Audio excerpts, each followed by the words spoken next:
England are European champions once again. In this video, we're going to break down the final. We're going to discuss how England found a way through Spain and, of course, the emotions behind the occasion, Harry.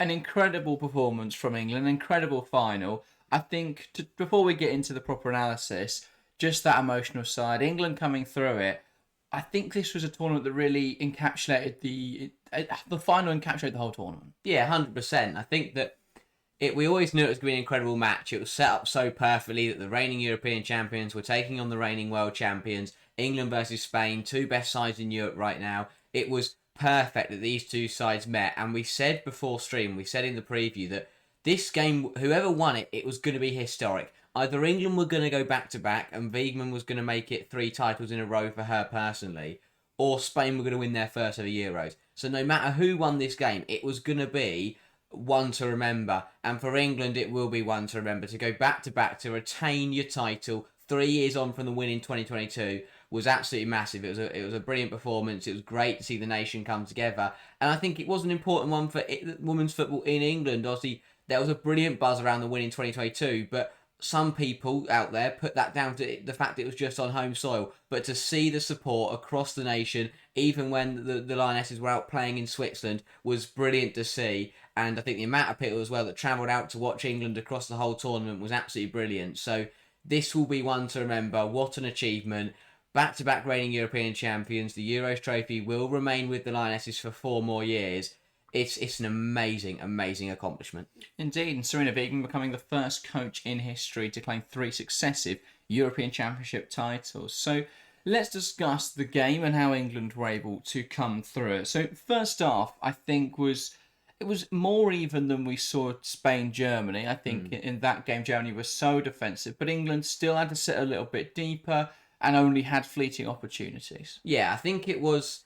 I agree. I think the first half an hour was a little bit closer than Spain-Germany. The next 15 minutes, then normal service resumed. But it was exactly what we expected. England to be sitting a little bit deeper, absorbing pressure, and only coming forwards really when they got the opportunity to bring the ball forward in transition. And England did get chances like that. But yeah, Spain, they started well. They got up to speed pretty quickly. They climbed through the gears. They were moving the ball really nicely. We were seeing those combinations from Spain start to appear around that 18-yard box. You've got Putellas cutting in, Calente cutting in, Putellas, Bonmati all linking up in that central area, and they got a few shots away. Obviously, Cutter went wide, and they were working towards a goal. And I thought Spain first start, they played very, very well. They did exactly what they've done all tournament: move the ball quickly, make it hard for the opposition, and especially as the half went on, I think Spain got better and better and better. But for England, they had opportunities. They did come forwards. I think there were positive signs, but there was a lot of being on the back foot and having to just, sit in and bide your time a little bit as Spain just were coming forwards. Yeah, I think Spain really wore England down. By the end of the first 45, England looked really tired. I thought we were going to lose from that point. I thought, you look at it and go, well, we don't really. I've got the energy that Spain have, the way that they're moving the ball around. England was a little bit sluggish. Certainly didn't help that Lauren James had started. That was a really bizarre call for me from Sarina Wiegman, a player who we could quite visibly see wasn't fit to play. And yet she's been played continuously throughout this tournament. We've seen in every match of the knockouts. She doesn't look fit to play, and yet Wiegman's persisted with her. And this is why she's got injury problems, because managers keep doing this to Lauren James, and she's just going to end up injured and out for another season. And then that's to no one's benefit.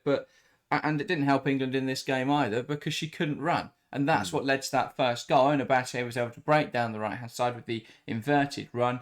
Without the winger tracking out, nobody picked her up, and she put a ball into the box. Bronze, again, wrong side of the player, and Calente headed home. But it was a really nice move from Spain.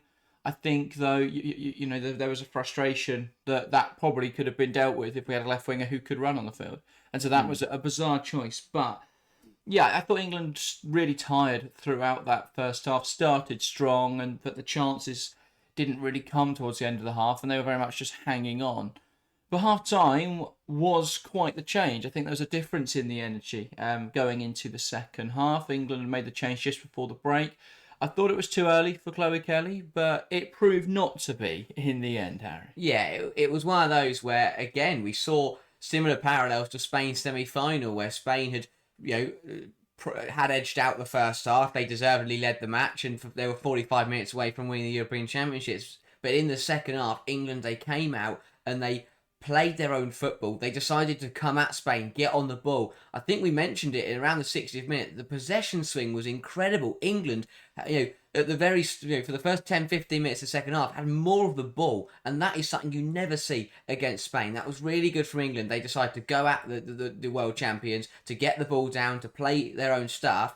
And it paid off massively. England, they were on the front foot. They were aggressive. Spain they were in a bit of a weird period because I think again they were caught out by the fact that England came onto them, but Spain was still coming forwards. It's a really weird scenario to be in when you go from being the better side for 45 minutes and then suddenly you feel like you're on the back foot a little bit. And I thought England did well to be aggressive, be direct, and it was Kelly's directness that put a really good ball in, and it was a great header from Alessia Russo, and that's exactly why Alessia Russo started this final. I know a lot of people wanted Aguiman to come in, but Russo starts because she delivers in the big moments, and that's exactly what she did in the second half. She just managed to... She does really well. She drops off. Rather than trying to make the run in front of or try and jump away from the centre-half, she just drops off and gets in between the gap between the two Spanish centre-halves and just manages to get the header. It's a brilliant header to go back across the goal. Cassie Nicole can't do anything about it, and it was a really well-worked move.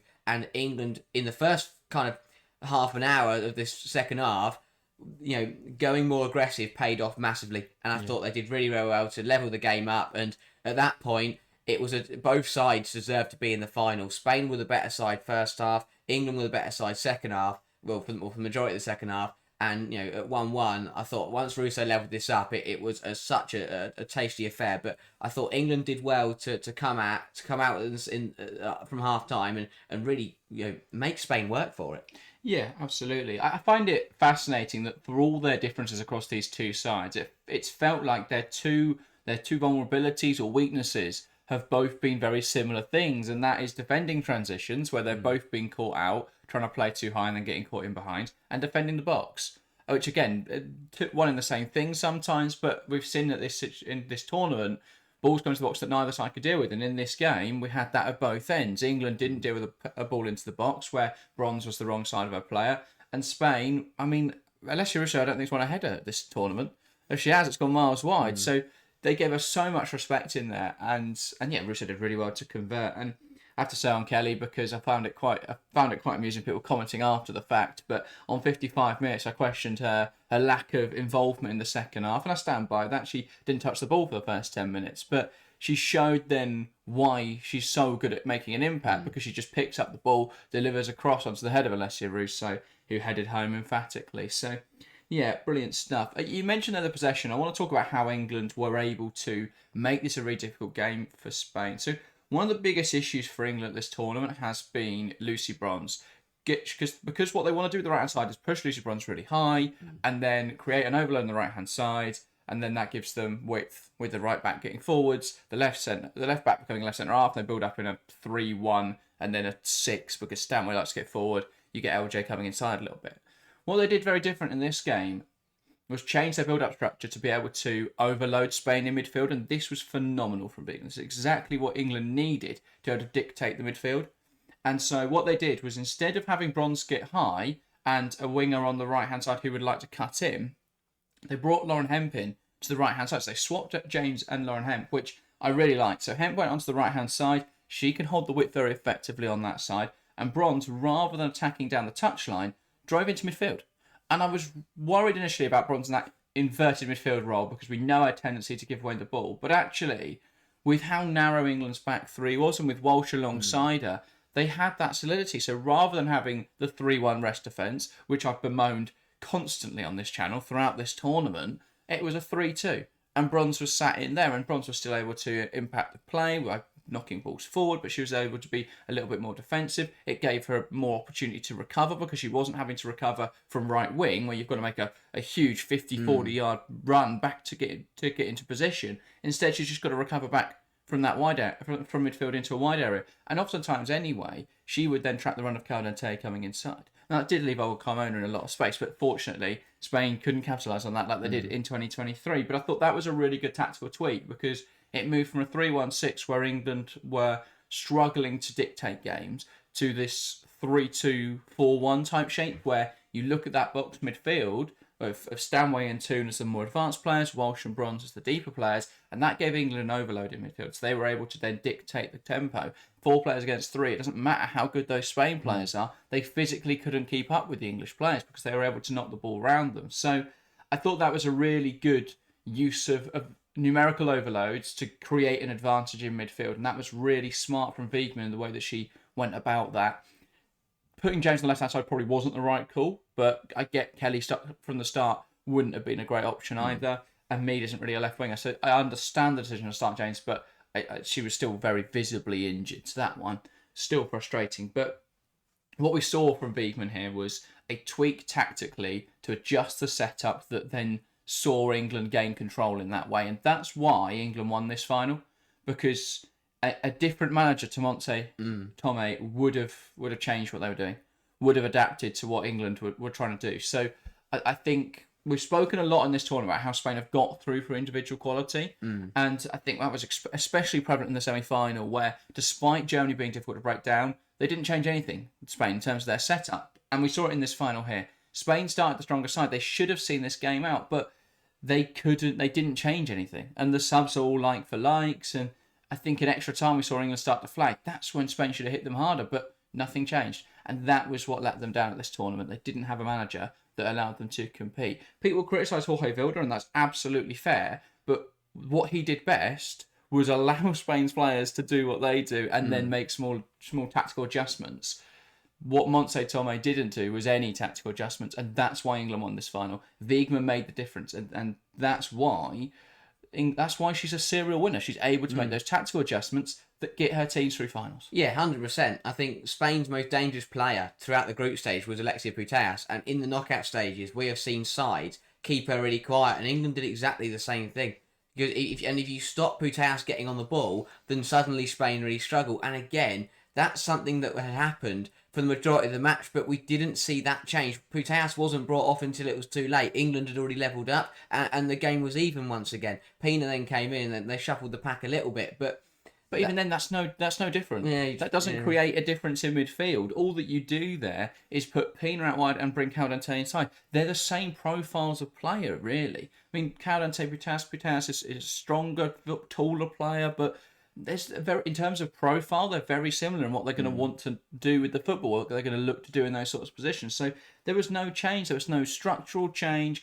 You'd have thought they'd have tried to push Olga Carmona really aggressively high and then drive a player inside to try and match England in midfield or try and create overloads. What we saw early on was Caldente causing an issue for Lucy Bronze because constantly Spain had 2-on-1 on that side, but they never used that. It was only when they went down the other side where England had a player short because James couldn't track back that they were able to make use of those overloads. But you don't win games by having 11 fantastic players. Yeah. That's simply a fact. You don't win games. What you have to have is a manager who's able to coach the team in a way that means they can beat their opposition, and I think Spain didn't have that here. Yeah, I think you win games with 11 quality players up against players when it's not similar quality. That's exactly what you had. You had 22 players that were all very similar in quality. Obviously Spain, you can argue they've got some better players, but it balances out, I feel like, across the 11 players. Yeah. But the manager and the whole squad made the difference in the England changes, and Serena Wiegman managed to beat out Tome, who I think tactically got it wrong. Personnel selection, I'm not really sure why Athenia came in to start this one from the off. I thought that, you've got Claudia Pina, who has been absolutely brilliant this season and has caused so many problems for England. I thought that was an interesting one. Yeah. When Pina eventually did come on, in the latter stages, and especially in extra time, it did feel like Spain were going to score at some point, but that didn't happen. It's the same issue that England had with Chloe Kelly, where she's looked so good coming off the bench that there's this clamour. You've got to start her. She's been so good off the bench, but Wiegman knew how to get the best out of Chloe Kelly. Yeah. So bringing her on late, I think she would have brought her on much later if she had the opportunity, but actually bringing her on when she was forced to, I think benefited England, scoring that goal earlier into the second half. But yeah, the Spain manager Tome went the other way, decided to give in to that sort of clamour. But it wasn't even a clamour, it was her own. I don't know I don't see much of Spanish media, so there may have been this push for Athenia to start. But And I know she was excellent coming off the bench, but starting her in this game was a poor decision. I thought she didn't have the impact that they would have wanted. To touch on another individual battle that I thought was excellent was Carter against Eta Gonzalez. Didn't touch the ball. Spain's number 9 did not get involved in this game whatsoever. I thought Carter was phenomenal in that role. Exactly how I said they should do it when we spoke about this in the preview, when we spoke about it before game. Carter's brilliant at 1v1 defending. Yeah. And so I know people in chat were worried beforehand, but I saw this coming.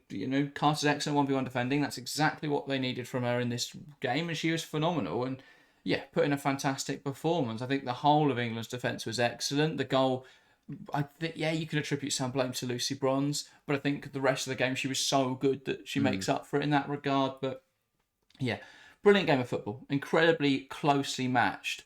I'm not sure we'll ever see another moment where there's two teams that are so closely matched, and it's not even just that they keep meeting on the international stage, but there's this battle on the domestic stage as well, where you've got English and Spanish clubs, which feel like the only two at the moment, unless Geraldes can get Leon firing again this season, that can win the Champions League. So there's definitely this huge rivalry at the moment, which is really blossoming, and I'm not sure we're ever going to see this again, so got to enjoy the moment. But England now, 2 consecutive European Championships. Let's get into extra time, Harry. Anything to touch on in extra time? Yeah, I think that extra time will skew the slight opinions of this game. For 90 minutes, it was Spain, for me, were better in the first half, England were better in the second half. Now, in extra time, it was all Spain. No doubt about it. For the majority of the game, for the majority of that 30 minutes, England were under the pump. But both sides went into that extra time period wanting to play very, very different ways. Spain wanted to get the job done. They did not want to go to penalties.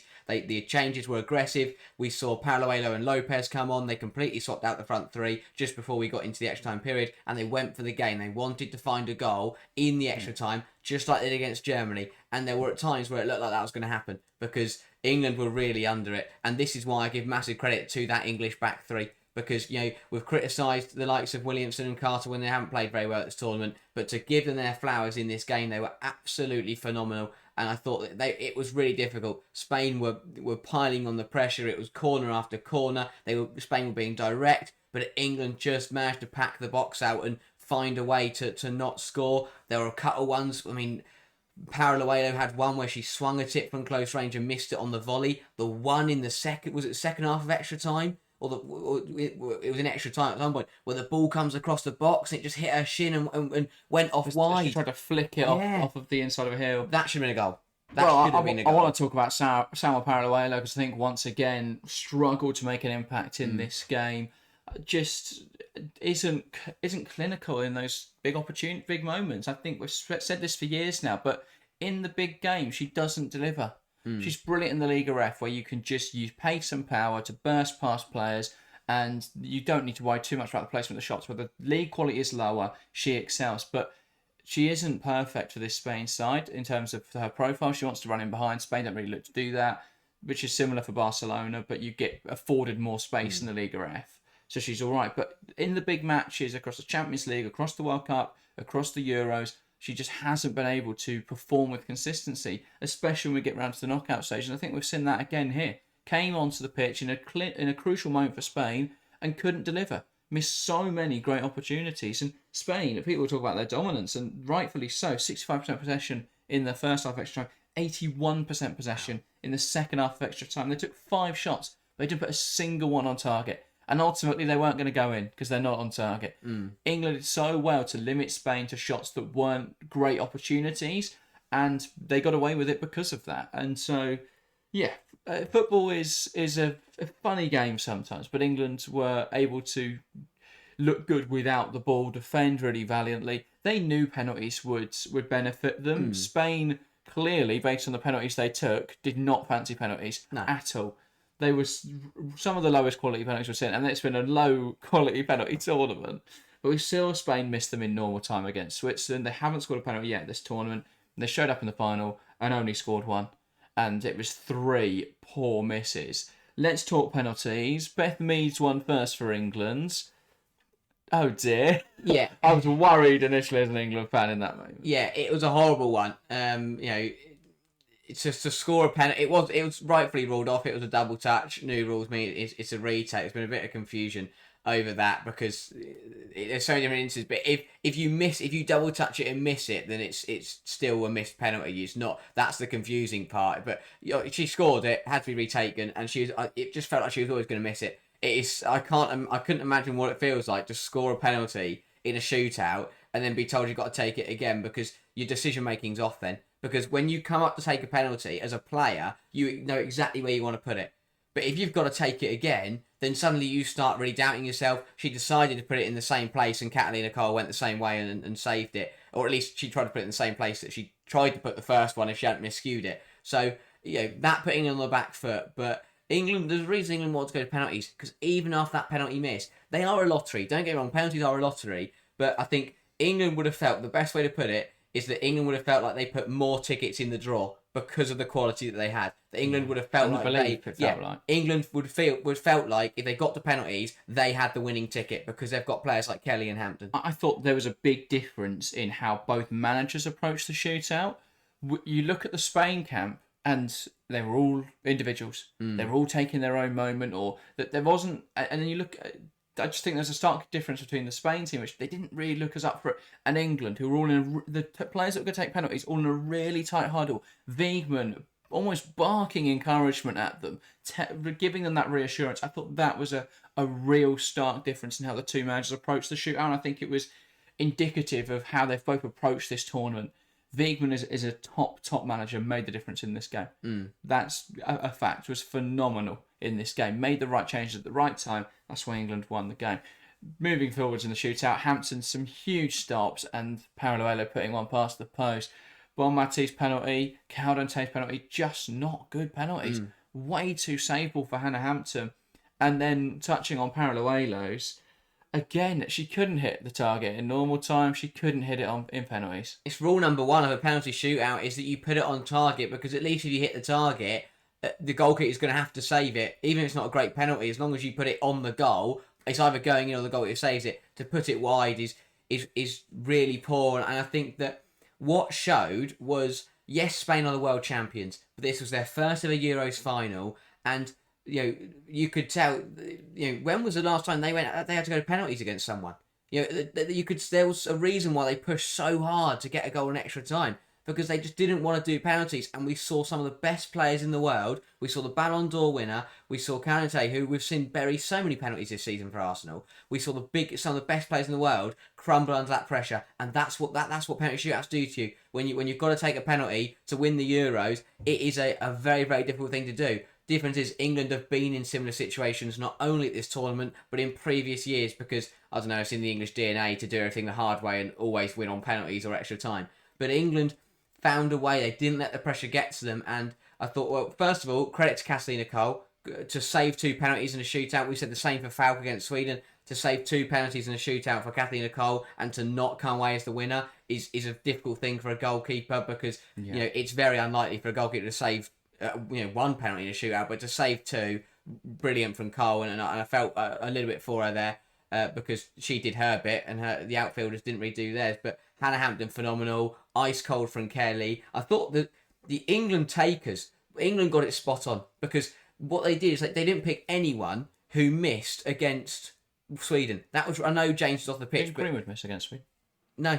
Okay. I don't think she got to round to her back. That's what I mean. We watched Williamson, Greenwood, Charles, Mead, and Kelly all step up. I thought that was brilliant, because you've seen the attackers take the penalties and they crumbled under the pressure. So they threw defenders at it, and we saw some good penalties. Obviously, Meads was saved. Williamson's wasn't great, and obviously that was saved as well. But I thought Charles's was absolutely brilliant. Send the goalkeeper the wrong way. Barely played at this tournament, but came in, and that was a good penalty. Greenwood did well just to bury hers, and obviously Kelly's was just vintage Chloe Kelly, who what I couldn't think of another player that I would want in that situation. So cool, calm, collected.